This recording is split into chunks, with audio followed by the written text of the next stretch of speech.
so da ƙauna ba so ki furta kalmar rabuwa. Masoyina na baka rayuwa ta karke a so da ƙauna ban so ka furta kalmar rabuwa.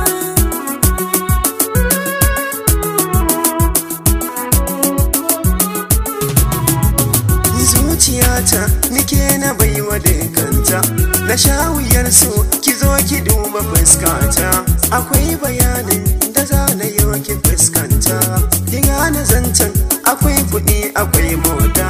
Ki bani dama tsara rayuwata, in gyara komai na karki furta kalmar rabuwa. Masoyina na baka rayuwa ta karke a so da ƙauna ban so ka furta kalmar rabuwa. A baya da can da zuciya ta ka harba, amma a yanzu akwai wanin ka ba kai ba.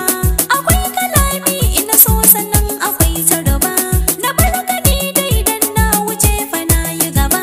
Ka gane ni dai ba kai bane a ruhina, hasbak ka gane ni shi nake ta nunawa. Masoyiya na baki rayuwa ta kirki a so da ƙauna ba so ki furta kalmar rabuwa.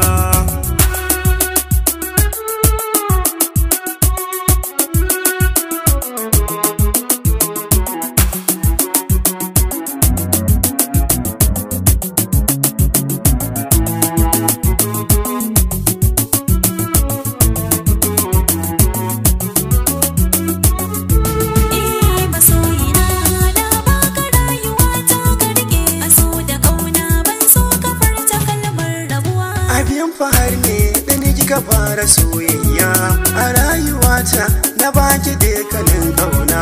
Shi so guba ne kin san da haka mai suna, na kin amince da ki kare duka haƙina.